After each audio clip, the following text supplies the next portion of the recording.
नुआपड़ा जिला खड़ियाल थाना ठेलकोदाबरी गाँव भुवन बाग परिवार तेलंगाना को श्रमिक भाव जाइथिले हेले सेठारे भुवन बाग और तांको पत्नी जजाति गहिरं को ठिकादार शारीरिक और मानसिक निर्यातना देथिले। भुवन पत्नी और तांको 2 वर्षर झील को अपहरण करने अकथनीय निर्यातना देउथिबा अभियोग होइछि। सेठारो भुवन कौशलक्रमे खसी आसी नुआपड़ा जिलापाल एसपी निकट में फेराद होइछन्ति। 12 दिन 15 दिन काम कनु जे सेन सेट कहला तुम बाबू घर जीव बोली करे ठीक अच्छे आज्ञा आम घर जीमु बोली कहलु तापर 5-6 किलोमीटर आनले आज्ञा शनिवार दिन आनिक आसला जे नाम के आनी जीतला नहीं से दूसरा आड़े फोन कला जे आम नहीं जो जेनटा भी लगिचु लाठूरे रखी थी आमके आर आम पैसा जेनटा हवा 2000-3000 हो आम पैसा रिटर्न करदेमु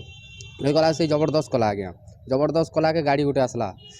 आसला के आमको जबरदस्त पिटा मारा कर गाड़ी थी भरले नहीं गले मारिदेमु ठेसी देमु बोली करी जानले कि नहीं हेतकी मोर कनिया नहीं ना आज्ञा जानले कि नहीं सही एका नीति ना आज्ञा जबरदस्त करी जानले कि नहीं हेतिरो नहीं ना आज्ञा मोर कनिया